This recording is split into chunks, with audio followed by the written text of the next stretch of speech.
Hello guys, हमारा अगला topic है हाइड्रोजन बॉन्डिंग। हाइड्रोजन बॉन्डिंग जो है वो बहुत ही इम्पोर्टेंट टॉपिक होता है क्योंकि इसमें बहुत सारी रीजनिंग दे होती है और ये जो रीजनिंग है वो ज़्यादा नीट और जेई के पेपर में बहुत ज़्यादा पूछी जाती है और इसीलिए इसको जेई और नीट के लिए एक बहुत ही हैवी टॉपिक माना जाता है। तो इसीलिए आज हम डिस्कस करेंगे हाइड्रोजन बॉन्डिंग। तो सबसे पहले हाइड्रोजन बॉन्डिंग की बात करें तो हाइड्रोजन बॉन्ड क्या है। तो ऑब्वियसली हाइड्रोजन बॉन्ड का नाम इसी के नाम से ही पता लगता है कि हाइड्रोजन बॉन्ड जो है वो बॉन्ड होता है जो हाइड्रोजन के साथ हो। ठीक है, तो ये क्या होता है, ये एक इलेक्ट्रोस्टैटिक फोर्स ऑफ अट्रैक्शन होता है। इलेक्ट्रोस्टैटिक फोर्स ऑफ अट्रैक्शन किसके बीच होगा?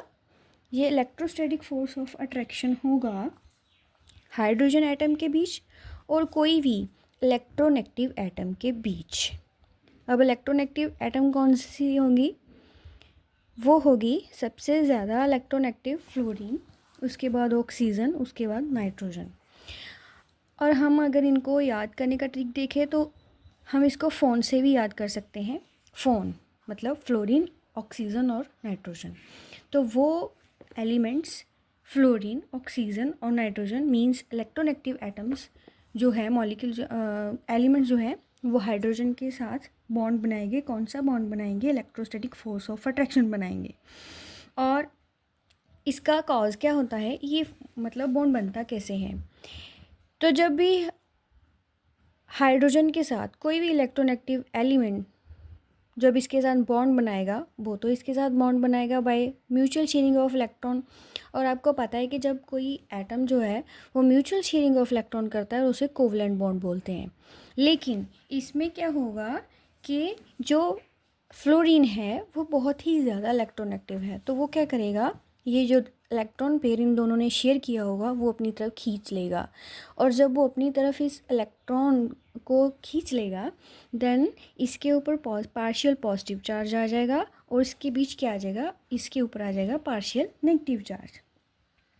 तो अगर देखा जाए तो ये एक चार्ज, पार्शियल चार्ज बन गए हैं। पार्शियल का मतलब होता है कि एक तो होता है कि Na पॉजिटिव और Cl नेगेटिव, ये तो प्रॉपरली एक चार्ज है।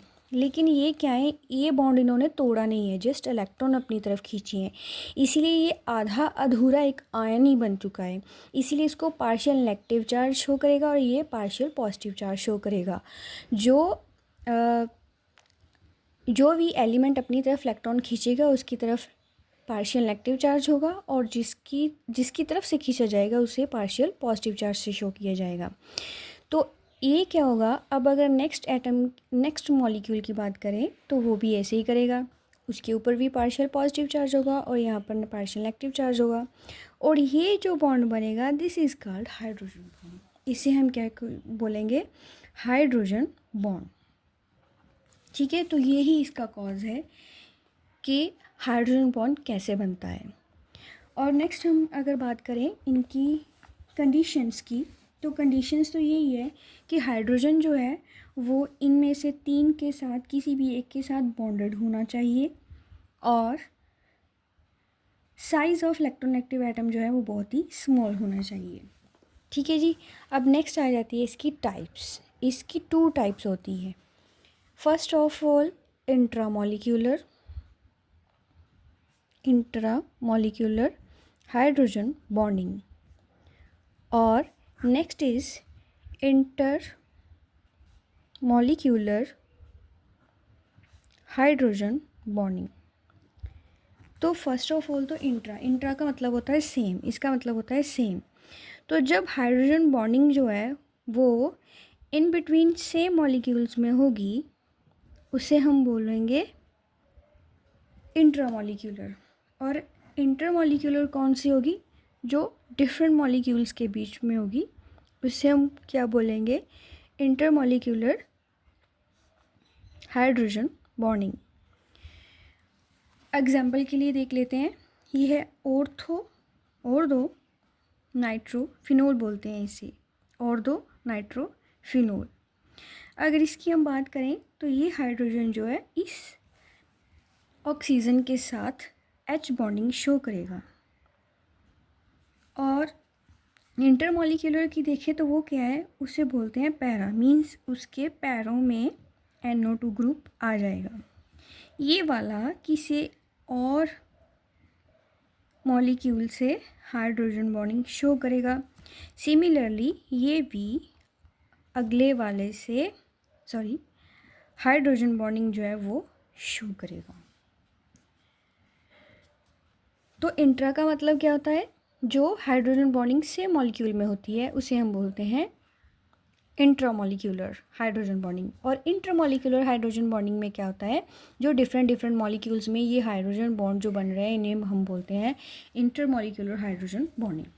तो यहीं से ही पता चलता है कि इसका जो वेपर प्रेशर होगा वो क्या होगा, बहुत ही ज़्यादा होगा। वेपर प्रेशर इसका क्या होगा, मोर। ठीक है जी। और इनका जो मेल्टिंग पॉइंट है और बॉइलिंग पॉइंट है वो क्या होगा, लो। लेकिन इधर क्या होगा, वेपर प्रेशर जो है वो क्या होगा, लो, और melting point and boiling point क्या होगा, हाई। कारण क्या है, कारण यही है। देखिए यहाँ पर हाइड्रोजन बॉन्डिंग जो है वो एक ही मॉलिक्यूल में, इसे बचाने वाला आगे कोई नहीं है।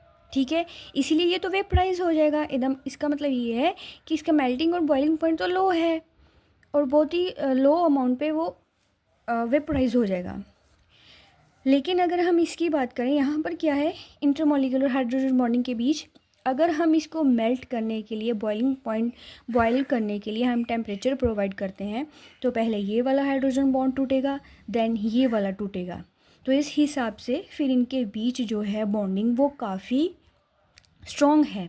और आपको पता है कि जब दो दोस्तों के बीच दो दोस्तों के बीच स्ट्रॉन्ग दोस्ती हो ना, तो उसको तोड़ने के लिए बहुत मेहनत लगती है। सिमिलरली बॉइलिंग और मेल्टिंग पॉइंट और बॉइलिंग पॉइंट क्या होगा, बहुत ही हाई। तो वेपर प्रेशर क्या होगा, लो। वेपर प्रेशर के जब हम किसी चीज़ को उसके ऊपर प्रेशर लगा के रखते हैं, जैसे आपने परफ्यूम्स तो देखे ही होंगे।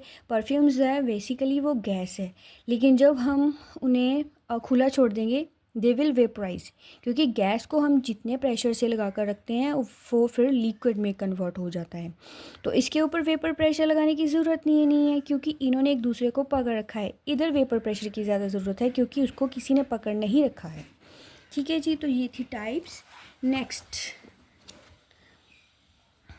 नेक्स्ट है एप्लीकेशन ऑफ हाइड्रोजन बॉन्डिंग। तो सबसे पहले हम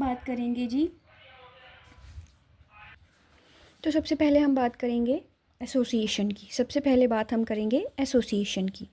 आपने तो सुना ही होगा कि जो हमारा ग्लेशियल एसिटिक एसिड है वो हमेशा डाइमर फॉर्म में एग्जिस्ट करता है, वो कभी भी सिंगल फॉर्म में एग्जिस्ट नहीं करता। एसिटिक एसिड का फार्मूला है CH3COOH।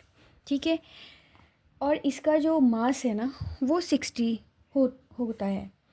लेकिन अगर हम इसकी एक्सरे वगैरह करते हैं तो इसका जो मास है वो हमें हमेशा एक मतलब दोगुना ही दिखता है। मतलब 60 है तो फिर हमें 120 दिखेगा, अगर 40 है तो हमें 80 दिखेगा। इसका कारण क्या है, इसका मेन कारण हाइड्रोजन बॉन्डिंग ही है। तो हाइड्रोजन बॉन्डिंग कैसे बनती है, इंटरमॉलिक्यूलर हाइड्रोजन बॉन्डिंग, जिसमें ये है ऑक्सीजन, ये क्या करेगी, ये अन्य मॉलिक्यूल एसिटिक एसिड के साथ हाइड्रोजन बॉन्डिंग शो करेगी। तो ये वाली जो हाइड्रोजन है वो ये वाली ऑक्सीजन के साथ हाइड्रोजन बॉन्डिंग शो करेगी और ये बन गया H बॉन्ड। ठीक है, तो इसका 60 और इसका 60 जो है वो मैच होकर क्या बन जाएगा, 120। ये क्या बन जाएगा, 120। तो एसोसिएशन जो है, फिर हम अगर बेंजोइक एसिड की बात करें तो बेंजोइक एसिड का फार्मूला भी यही होता है, C+O देन COH। तो ये दूसरे मॉलिक्यूल के साथ क्या शो करेगा, हाइड्रोजन बॉन्डिंग। ठीक है, इसी वजह से ये डाइमर के रूप में एग्जिस्ट करते हैं, किसकी वजह से, हाइड्रोजन बॉन्डिंग की वजह से। उससे नेक्स्ट हम बात करें तो सोलुबिलिटी की। सोलुबिलिटी भी जिन मॉलिक्यूल्स में हाइड्रोजन बॉन्डिंग होगी, मींस नाइट्रोजन, ऑक्सीजन और फ्लोरीन एलिमेंट जो है ये हाइड्रोजन बॉन्डिंग शो करते हैं और इनकी जो सोलुबिलिटी होगी वो भी क्या होगी, मैक्सिमम। ठीक है, अगर हम देखें अल्कोहल जो होता है वो वाटर में डिज़ोल्व हो जाता है, क्या हो जाता है, वाटर में डिज़ोल्व। उसका कारण भी यही है, इसके बीच हाइड्रोजन बॉन्डिंग चल रही है जिसकी वजह से ये वाटर में सोल्यूबल हो जाएगा। लेकिन अगर हम बात करें ऑयल की, ऑयल जो है वाटर में डिज़ोल्व नहीं होता। क्यों नहीं होता? क्योंकि उसमें नॉन पोलर करैक्टर होता है और दूसरा उसके बीच हाइड्रोजन बॉन्डिंग नहीं होती। नेक्स्ट बात करें हम फिज़िकल स्टेट्स की। What about physical state? Physical state दो तरह की होती है, वैसे तो 3 तरह की होती हैं, सॉलिड, लिक्विड, गैस, जिनके बारे में हम जानते हैं, लेकिन बेसिकली ये 5 टाइप्स की होती हैं। तो 2 टाइप की वो देखे जो जिनकी बात हमने यहाँ करनी है, वो है लिक्विड एंड गैस। आपने देखा होगा जो अमोनिया होता है वो लिक्विड होता है और जो pH3 उसी के साथ का मेंबर जो है वो हाइड्राइड्स ऑफ फॉस्फोरस जो है वो गैस होंगे। सिमिलरली वाटर जो है वो लिक्विड होगा और H2S इज़ अ गैस। ये सेम ग्रुप के एलिमेंट्स है। कौन? नाइट्रोजन और फॉस्फोरस, ऑक्सीजन और सल्फर। लेकिन ये ऐसा डिफरेंस क्यों शो करते हैं? इसका कारण भी सिमिलरली हाइड्रोजन बॉन्डिंग है। आपको तो पता है नाइट्रोजन मतलब फोन, यानी फ्लोरीन, ऑक्सीजन, नाइट्रोजन जो है वो अगर किसी भी हाइड्रोजन एटम के साथ जुड़े होंगे तो वो हाइड्रोजन बॉन्डिंग शो करेंगे। और हाइड्रोजन बॉन्डिंग क्या होती है? बहुत ही स्ट्रॉन्ग बॉन्डिंग है। This is the strong force of attraction. तो जो स्ट्रॉन्ग फोर्स ऑफ अट्रैक्शन है उसी की वजह से दे क्या होगी? लिक्विड। लेकिन अगर हम यहाँ बात करें, एक तो फॉस्फोरस और सल्फर दोनों क्या हो, दोनों का साइज़ क्या है? लार्ज। साइज़ भी लार्ज है और उनके बीच में कोई फोर्स ऑफ अट्रैक्शन नहीं है। उनके बीच सिर्फ वैन डर वाल अट्रैक्शन है। कौन सी अट्रैक्शन है? वैन डर वाल अट्रैक्शन है, जिसकी वजह से वो क्या है? गैस। जिसकी वजह से वो क्या है? गैस। ऐसे रीजनिंग क्वेश्चन जो है ना वो जेईई में बहुत ज़्यादा पूछे जाते हैं और नीट में बहुत ज़्यादा पूछे जाते हैं। उसके अलावा अगर हम बात करें मेल्टिंग पॉइंट और बॉइलिंग पॉइंट की, तो सबसे पहले हम बात करते हैं ग्रुप्स की। सबसे पहला ग्रुप जो बॉइलिंग पॉइंट और जिनका ज़्यादा पूछा जाता है वो है एक तो ऑक्सीजन फैमिली, यानी ओस से टेपो, ठीक है। इसके साथ हाइड्रोजन, इसके साथ हाइड्रोजन, इसके साथ भी हाइड्रोजन। और दूसरा है नाइट्रोजन फैमिली, न्यूज़, पेपर, आज, सब, बिका। इसके साथ 3 हाइड्रोजन होते हैं सबके साथ। और उसके अलावा hydrogen 17th group, that is fluorine, chlorine, bromine and iodine, ठीक है जी।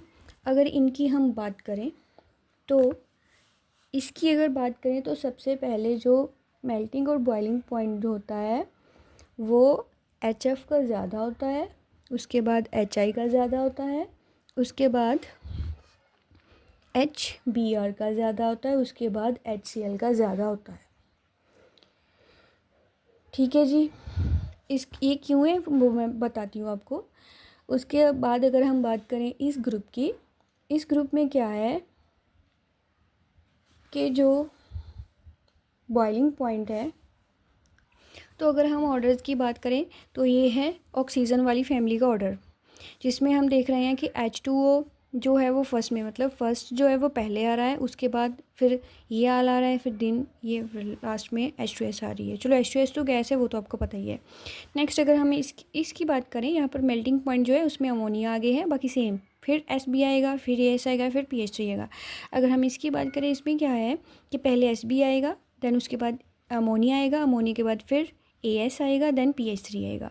उसके बाद अगर हम इसकी बात करें जो HF आएगा, देन फिर हमारे पास HI आएगा, देन HBr आएगा, देन HCl आएगा। ये सब ऐसा ऑर्डर क्यों बन रहा है? इसका कारण ये है कि पहले तो आ जाएगी हाइड्रोजन बॉन्डिंग, ठीक है, यानी कि वो तो आपको दिख रही है शुरू में, that is oxygen, nitrogen and fluorine जो है वो हाइड्रोजन बॉन्डिंग शो करेंगे, जिनकी वजह से उनका मेल्टिंग एंड बॉइलिंग पॉइंट जो है वो ज़्यादा होगा। लेकिन अगर हम बात करें कि यहाँ तो ऑक्सीजन में और नाइट्रोजन में और फ्लोरीन में तो हाइड्रोजन बॉन्डिंग है, लेकिन ये जो बड़े बड़े साइज़ वाले हैं ये क्या शो कर रहे हैं? तो जो नीचे से ये ऑर्डर है वो इसलिए शुरू हो रहा है क्योंकि TeHPsB एंड आयोडीन जो है टेलूरियम, और ये इनका जो साइज़ है वो क्या है? लार्ज है। और अगर सरफेस लार्ज साइज़ हो तो उनका सरफेस एरिया क्या होता है? लार्ज होता है। उनका सरफेस एरिया क्या होता है? लार्ज होता है। और जिनका सरफेस एरिया लार्ज होता है वहाँ पर वैन डर वाल अट्रैक्शंस जो होती हैं वो मोर होती हैं। और यहाँ पर वैन डर वाल अट्रैक्शंस होती हैं, वहाँ पर भी फोर्स ऑफ अट्रैक्शन ज़्यादा ही होती हैं। इसीलिए सबसे पहले हाइड्रोजन बॉन्डिंग आ रही है, मींस कईयों में आ रही है हाइड्रोजन बॉन्डिंग। और ये सरफेस एरिया की वजह से इनका जो मेल्टिंग और बॉइलिंग पॉइंट का ऑर्डर है वो डिफरेंट है, और ये इनके एक्चुअल ऑर्डर्स हैं। और यही ऑर्डर्स जो है वो ज़्यादा पूछे जाते हैं, क्योंकि इनमें एक्सेप्शनल केसेस बहुत हैं। एक तो हाइड्रोजन बॉन्डिंग के अकॉर्डिंग तो हमारा जो है वो ये सबसे पहले होना चाहिए था, बाकी सब एंड में आना चाहिए थे। लेकिन यहाँ पर एक छोटे से छोटी एटम के बाद एक बहुत बड़ी एटम ली जा रही है, तो इसका कारण क्या है? Surface area. तो आज के लिए इतना ही। आई होप सो कि आपको हाइड्रोजन बॉन्डिंग टॉपिक अच्छा लगा होगा। अगर आपको मेरी वीडियो में कुछ चेंजेस करने हैं या फिर आप चाहते हो कि कुछ ऐसा होना चाहिए, यू कैन सजेस्ट मी।